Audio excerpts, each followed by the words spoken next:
માણસની બુદ્ધિ બદલી જાય સાહેબ.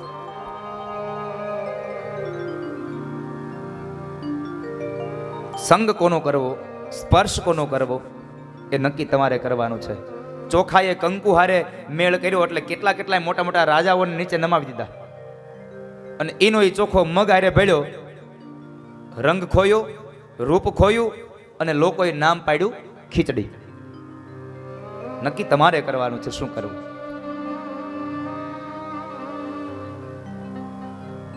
કઈ મહારાજ દશરથ પાસે 2 વરદાન માંગ્યા છે. પેલું વરદાન ભરતને રાજગાદી ને બીજું વરદાન રામને 14 વર્ષનો વનવાસ. મહારાજ દશરથે ખૂબ એની પાસે વિનંતી કરી કે તું આ ભરતને ગાદી આપી દે, એનો મને વાંધો નથી, પણ રામને 14 વર્ષનો વનવાસ શું કામે આપે છે? છતાં પણ કઈ ન માન્યા. અને અંતે જ્યારે રામને ખબર પડી કે પિતાશ્રીએ 2 વચન આપ્યા છે, એ વચનને ખાતર રામ, લક્ષ્મણ અને માતા જાનકી જંગલમાં જવા માટે તૈયાર થાય છે. માં કૌશલ્યા ઊભા છે, રામ, લક્ષ્મણ અને જાનકી ઊભા છે, અને એ સમયે વલકલ વસ્ત્રોમાં માં જાનકી રડે છે, આંખમાંથી અશ્રુઓ નીકળે છે. માતા કૌશલ્યા કહે છે, બેટા વૈદેહી, તું શા માટે રડે છે? તારે નથી રડવાનું. અને જંગલમાં તારે ક્યાં જવાનું છે? વનમાં તો રામ અને લક્ષ્મણ જાશે. જ્યાં સુધી તને ગમે ત્યાં સુધી તું અહીંયા રહેજે, અને તને જો અહીંયા ન ગમે તો તારા પિતાશ્રીને ત્યાં જાજે, પણ તારે વનમાં નથી જવાનું. તું રડીશ નહીં. એ સમયમાં જાનકી કહે છે, માં, માણસથી એનો પડછાયો જો જુદો થઈ શકે તો હું રામથી જુદા રહી શકું. હું રામથી જુદા ન રહી શકું. મારે જંગલમાં જવું પડે છે, મારા રામની હારે જવું પડે છે, એનું મને દુઃખ નથી. દુઃખ એક વાતનું છે કે મર્યાદા પુરુષોત્તમ રામ અહીં ઊભા છે, અને એની હાજરીમાં મારે મારી સાસુ સાથે વાત કરવી પડે છે ને, એટલે આ વાતનું મને દુઃખ છે. અને પેલાનો સમય પણ હતો આપણો કે સસરાની તો લાજ કાઢવાની, પણ જ્યાં સુધી પતિ ઘરમાં હોય ત્યાં સુધી સાસુની લાજ કાઢવાની, આવો નિયમ હતો. ત્યાં સુધી પત્ની ક્યારે સાસુ સાથે વાત નથી કરી શકતી. પણ હવે નિયમ બદલાઈ ગયો, કારણ કે કળિયુગ આવ્યો ને, એટલે નિયમ બદલાઈ ગયો. પેલા જ્યારે પતિ ઊભો હોય ત્યારે પત્ની એની સાસુ સાથે વાત ન કરી શકતા, અત્યારે પત્ની ઊભી હોય ત્યારે દીકરો એની માએ વાત ન કરી શકે. સમય પરિવર્તિત થયો. સમય ભલે પરિવર્તિત થયો, પણ આપણા સંસ્કારો પરિવર્તિત ન થવા જોઈએ સાહેબ. સંસ્કારોથી હીન આપણું જીવન ન હોવું જોઈએ. ત્યાર પછી તો આપણે જાણીએ રામ, લક્ષ્મણ અને માતા જાનકી જ્યારે જંગલમાં જવા માટે નીકળે છે, આખું અયોધ્યા કઈકઈને ધિકારે છે, અને માં કૌશલ્યા કહે છે,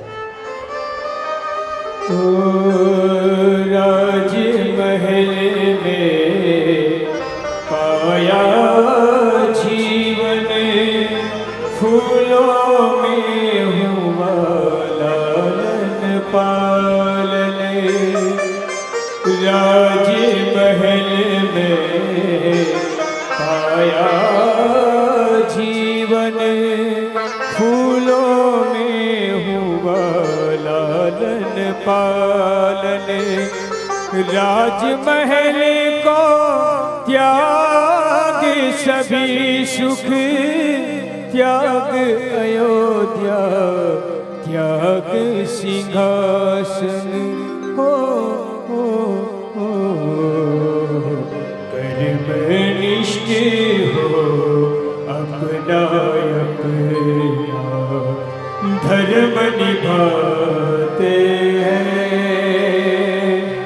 महलों के वासी जंगल में कुटीर बनाते हैं पत्ता पत्ता तिनका तिनका जोड़ते जाते हैं तेरा लेख किसी के समझ न રામ, લક્ષ્મણ અને માતા જાનકી જ્યારે જવા માટે નીકળે, માં કૌશલ્યા કહે છે, મારા રામને એક વખત કોઈ રોકો નહીં સાહેબ, મારા રામને કોઈ રોકી લ્યો. માં કૌશલ્યા રડે છે, આખા અયોધ્યાની દરેક વ્યક્તિઓ રડે છે જ્યારે રામ લક્ષ્મણ માતા જાનકી જંગલમાં જાય છે. મારા રામને રોકો કોઈ રાત લડી, મારા રામને રોકો કોઈ રાત લડી, મારા રામને રોકો કોઈ રાત લડી, મારા રામને રોકો કોઈ રાત લડી. એમ બોલ્યા છે કૌશલ્યા માવલડી, મારા રામને રોકો કોઈ રાત લડી. એમ બોલ્યા છે કૌશલ્યા માવલડી, મારા રામને રોકો કોઈ રાત લડી. નહીં રાજ કરાવું રામ પાસે, રાજ કરાવું રામ પાસે. હું તો ગાદી અપાવું ભરતને, તો ગાદી અપાવું ભરતને. મારા સાચા હૃદયની વાત લડી, મારા રામને રોકો કોઈ રાત લડી. મારા સાચા હૃદયની વાત લડી, મારા રામને રોકો કોઈ રાત લડી. મારા રામને રોકો કોઈ રાત લડી. મારા રામને રોકો કોઈ રાત લડી. માં કૌશલ્યા કહે છે મારા રામને કોઈ એક રાત રોકી લ્યો ને. મહારાજ દશરથ કહે છે સુમંત જાવ, રામ લક્ષ્મણ અને જાનકીને ત્રણેયને રથમાં બેસાડી અને એક ચક્કર એક દિવસ જ્યાં રથને લઈ વનમાં ઘુમાવીને સાંજે પાછા આવી જાજો. રામ કહે છે પિતાશ્રી 14 વર્ષને શું વાર લાગશે, પણ મારા બાપના વચનો મિથ્યા ન થવા જોઈએ. પિતાજીના વચનને ખાતર રાજગાદી છોડી દઈ અને એ મર્યાદાની મૂર્તિ રામે 14 વર્ષનો વનવાસ ખેડ્યો છે સાહેબ. એને જગત યાદ કરે, એને જગત પૂજે છે. અયોધ્યાથી નીકળી શૃંગવેરપુરમાં એક રાત્રિ રોકાયા છે. ત્યાંથી નીકળી અને કેવટની નાવ માગી અને સામે કિનારે જાય. ત્યારબાદ જંગલના માર્ગોમાં આગળ નીકળતા નીકળતા કહેવાય છે પંચવટીમાં ગયા. પંચવટીમાંથી જ્યારે મારીચ નામનો એ રાક્ષસ સુવર્ણનો એ મૃગ બનીને આવ્યો ને એની પાછળ જ્યારે રામ અને લક્ષ્મણ જાય છે માતા જાનકીના માગણી દ્વારા, પાછળથી એક સાધુના રૂપની અંદર આવેલો એ રાવણ માં જાનકીનું અપહરણ કરી જાય.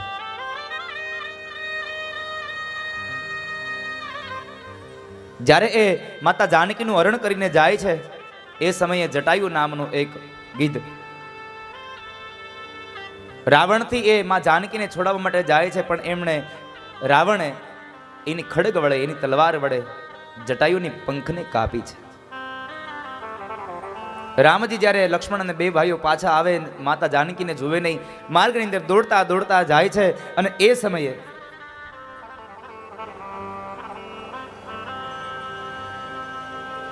માર્ગની અંદર પડેલો જટાયુ રામજી એને ગોદમાં લઈ અને એને પરમ ધામ આપે છે. મહાપુરુષો કહે છે જટાયુએ ભગવાનને કીધું હતું કે પ્રભુ આ મને 2 જ પાંખો આપી હતી, બાકી હજી જો 10 પાંખો આપી હોત ને તો માં જાનકીનું હરણ ન થવા દીધું હોત મેં. કારણ આ સમય પરિવર્તિત થયો છે. ઢાંકનારાઓ બહુ ઓછા રહ્યા છે. જેને લાજ બચાવી હતી એને 2 પાખો આપી છે, જેને લાજ લૂંટવી હતી, અપહરણ કરવું તો એને ભગવાને 10 માથા આપ્યા છે. સમય પરિવર્તિત થયો છે. ત્યાંથી આગળ નીકળ્યા છે, માતા શબરીના આશ્રમમાં ગયા છે, પંપા સરોવરના કિનારે. ત્યાં જઈ માતા શબરીને પણ ભગવાને કૃતાર્થ બનાવ્યા. ત્યાંથી નીકળ્યા હનુમાનજી મહારાજ મળ્યા, સુગ્રીવ મળ્યા છે. આખા સૈન્યને લઈ અને સાથે ભગવાન નીકળે છે. વાલી પુત્ર અંગદ પણ ભગવાનના એ સૈન્યમાં છે. વાલીને માર્યો છતાં પણ એ અંગદ ભગવાનના એ સૈન્યમાં છે. નલ અને નીલ આ 2 નામના જે વાનરો છે એ પથ્થરને સમુદ્રમાં ફેંકે અને સમુદ્રમાં એ દરિયાની અંદર એ પથ્થરો તરે છે. એ સમયે સેતુબંધ એવા એક સેતુની રચના થઈ, દરિયાના 2 કિનારાને જોડ્યા છે. હનુમાનજી મહારાજ જે સમાચાર લઈને આવ્યા એ સમાચાર મુજબ આખા સૈન્યને લઈ અને રામ, લક્ષ્મણ, હનુમાનજી મહારાજ, સુગ્રીવ, વાલીપુત્ર અંગદ આ દરેક વ્યક્તિઓ જાય છે. ત્યાં જઈને પણ વાલીપુત્ર અંગદ જાય છે રાવણ પાસે. રાવણને સમજાવે છે પણ રાવણ ન સમજ્યો. અને ત્યારે એક પ્રસંગ બન્યો છે. વાલીપુત્ર અંગદે પોતાનો જમણો પગ ધરતીથી અધર લઈ અને એકદમ પછાડી અને રાવણને કહે છે કે રાવણ, જો મારા આ જમણા પગને પછાડેલા પગને જો અહીંથી હલાવી દો ને તો મારે રામને પણ નથી પૂછવું, અમે જાનકીને મૂકીને અહીંથી જતા રહીએ. રામ નામનો શબ્દ ઉદ્ગાર કરીને વાલીપુત્ર અંગદે પગ મૂક્યો. રાવણનું આખું સૈન્ય આવી અને પગને હલાવવા જાય, પગ ન હલ્યો. એ સમયે સ્વયં રાવણ આવ્યો. રાવણથી પણ પગ ન હલ્યો. કારણ એનો એ જ રાવણ છે કે એ રાવણે આખો હિમાલય ઉપાડ્યો હતો. પણ ફરક એટલો હતો કે જ્યારે હિમાલયને ઉપાડ્યો ને ત્યારે રાવણમાં ભક્તિ હતી, અને આજ જ્યારે વાલીપુત્ર અંગદનો પગ ઉપાડવા જાય છે ત્યારે અહંકાર છે. અહંકારથી પગ પણ ન ઉપડે ને ભક્તિથી આખો હિમાલય પણ ઉપડી જાય સાહેબ. ત્યારે ભક્તિ હતી, આજ અહંકાર છે. અહંકારથી ન ઉપડે કંઈ. અને એ સમયે જ્યારે રાવણ ન સમજ્યો અને વાલીપુત્ર અંગદ ફરી પાછા આવ્યા છે, રામ અને રાવણનું યુદ્ધ થાય. એ યુદ્ધની અંદર ભગવાન રામ એક પછી એક બાણોની તીરછાટ છોડે, રાવણનું મસ્તક ઉતારે, વળી પાછું નવું મસ્તક આવે, નવું મસ્તક ઉતારે, નવી પાછું નવું મસ્તક આવે. અને એ સમયે વિભીષણ, રાવણનો સગો ભાઈ, ભગવાન રામને આવીને કહે છે, પ્રભુ રાવણ એમ નહીં મરે, એની નાભીમાં અમિકુંભ છે, અમિકુંભને બાળી નાખો તો રાવણ મરે. અને ભગવાને એક બાણ સરસંધાન કરી અને રાવણની નાભીમાં માર્યું. અને એ દશાનન રાવણ રામ રામ કરતો ઢળી પડ્યો છે. અહીંયા એક ઉપદેશ મળ્યો છે. રામ તો નકરા મસ્તક જ ઉતારતા હતા, એને નાભીમાં બાણ નહોતું માર્યું. પેલા વિભીષણે આવીને કીધું કે પ્રભુ આના નાભીમાં બાણ મારો, અમીનો કુંભ તોડી નાખો, એને બાળી નાખો તો રાવણ મરે. આ કોણે કીધું? વિભીષણે. વિભીષણે ન કીધું તો રાવણ હજી મસ્તક ઉતારતા હોત ને, રામ હજી મસ્તક ઉતારતા હોત રાવણના. અહીંયા એક ઉપદેશ મળ્યો, ઘર ફૂટે ઘર જાય. વિભીષણને ખબર હતી, એનો અંગદ ભાઈ હતો, રાવણનો સગો ભાઈ હતો, એને ખબર હતી. પણ ઘરની વાત એને રામને કીધી અને રામે રાવણનો વધ કર્યો. માટે આ કથાને ઉપદેશ લેજો કે ઘરની વાત ક્યારેય બહાર જાવી ન જોઈએ. ઘર ફૂટે ઘર જાય સાહેબ. રામચરિત માનસના આવા જ કંઈક સંદેશાઓ છે, આવા જ કંઈક ઉપદેશો છે. રાવણનો વધ કરી અને અંતે વળી પાછા માં જાનકીને સાથે લઈ અને અયોધ્યામાં પ્રવેશ કરે અને અયોધ્યામાં રામનું રાજ્ય સ્થપાય છે. આ બધી કથાઓ બહુ વિસ્તારથી કહેવા જઈએ તો કદાચ આજ નંદ ઉત્સવ પણ અહીંયા પડ્યો રહે. એટલે વિશેષ રામચરિત માનસની વાતો ન કરતા એ 9મ સ્કંદની રામચરિત માનસને અહીંયા જ વિરામ આપીએ. સૌ સાથે મળી ભગવાનના નામનો ઘોષ કરીએ. બોલીએ રામચંદ્ર ભગવાન કી જય, ચારો ભૈયા કી, હનુમાનજી મહારાજ કી.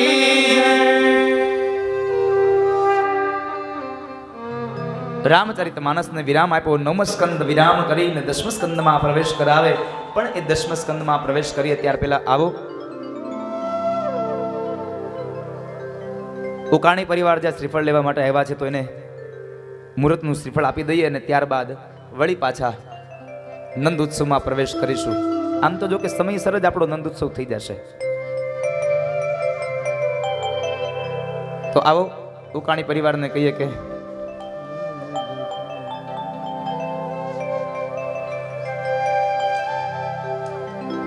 જ્યાં સુધી પરિવાર અહીંયા મુહૂર્ત લઈ લે ત્યાં સુધી આપ સૌ લોકો ભાવ સે ગાઈએ.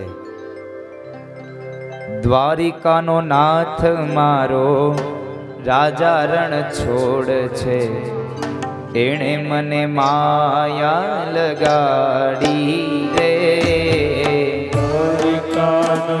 કોઈ પોતાની જગ્યા ના છોડશો.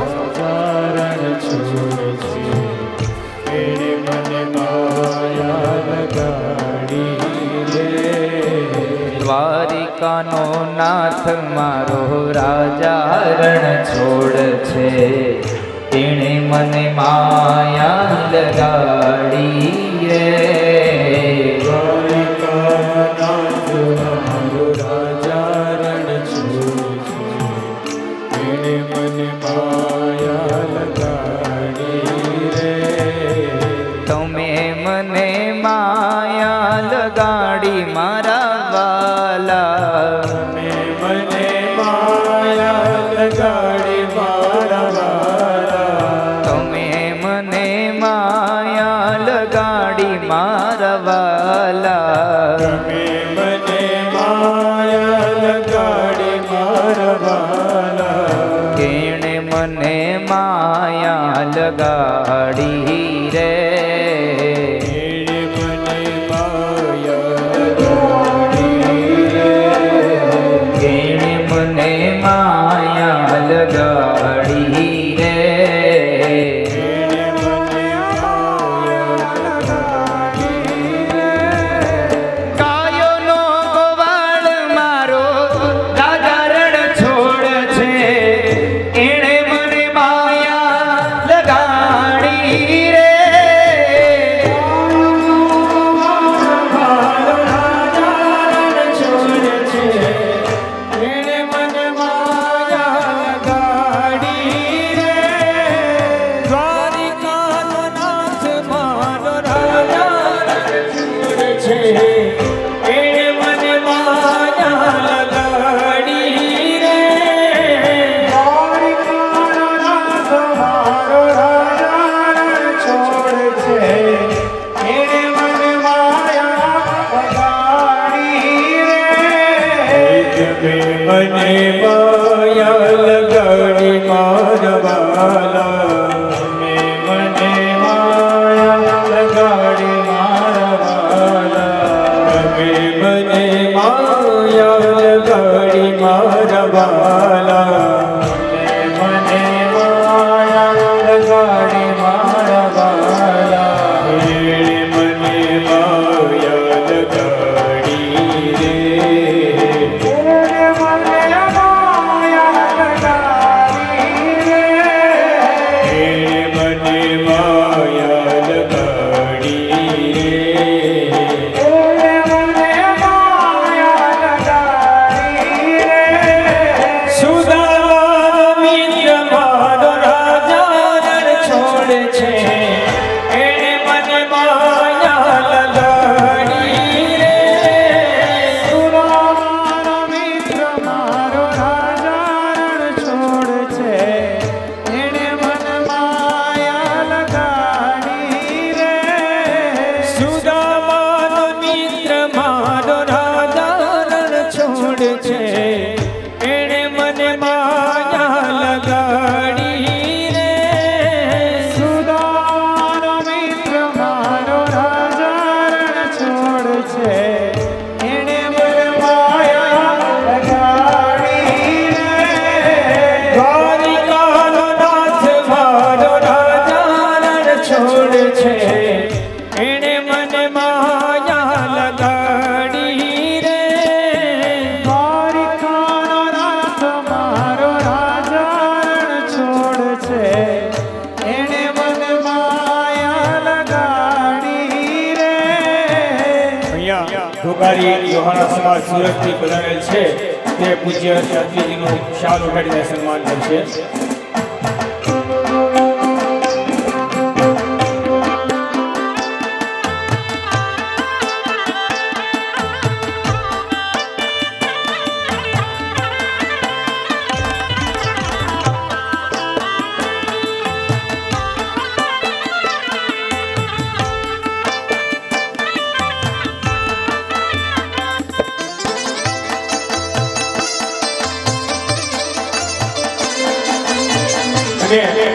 રાજ્યપુરા પરિવાર રસાવાળા જે અમારા મિત્રો એવા છે તે પૂજ્ય લગ્ન આશીર્વાદ લેવા માટે વ્યાસપીઠ ઉપર આવી જાય સાથે સાથે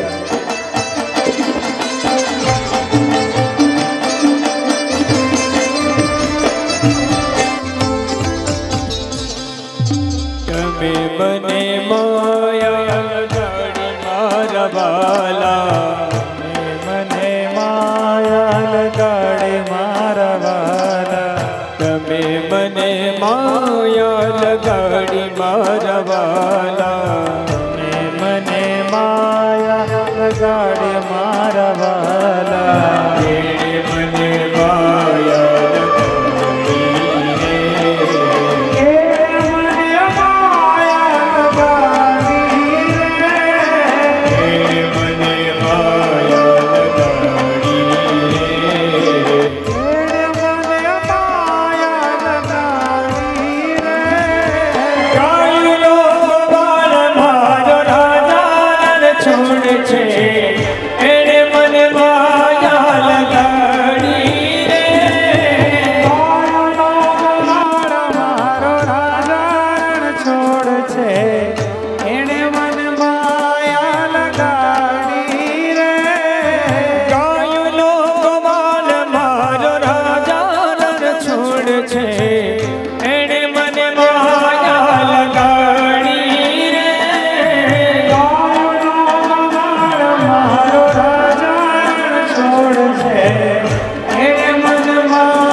ગાયોનો ગોવાળ મારો રાજા રણ છોડ છે,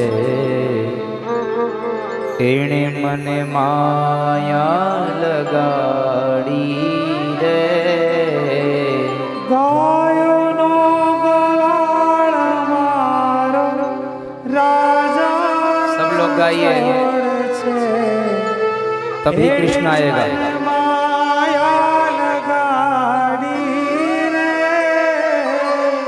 માખણનો ચોર મારો રાજા રણ છોડ છે,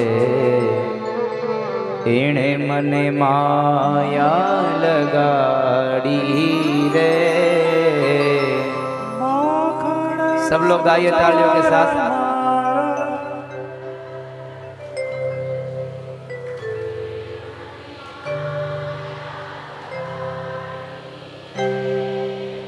દ્વારિકાનો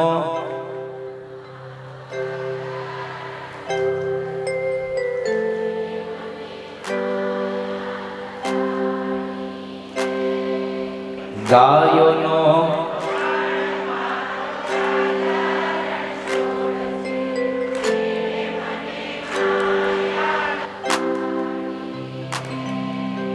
માખણનો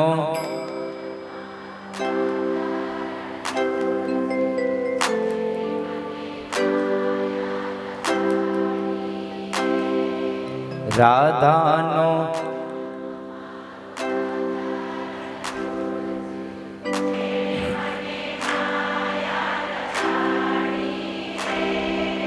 સુદામાનો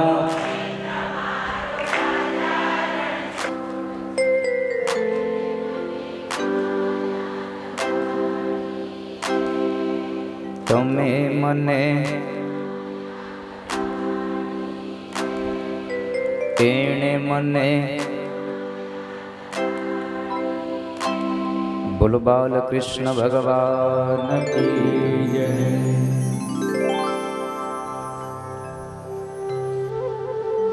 નવમ સ્કંદની પૂર્ણાહુતિ કરી વિરામ કરીને દસમા સ્કંદમાં પ્રવેશ કરાવે. હવે કૃષ્ણના જન્મની કથાઓની ઓર જઈએ.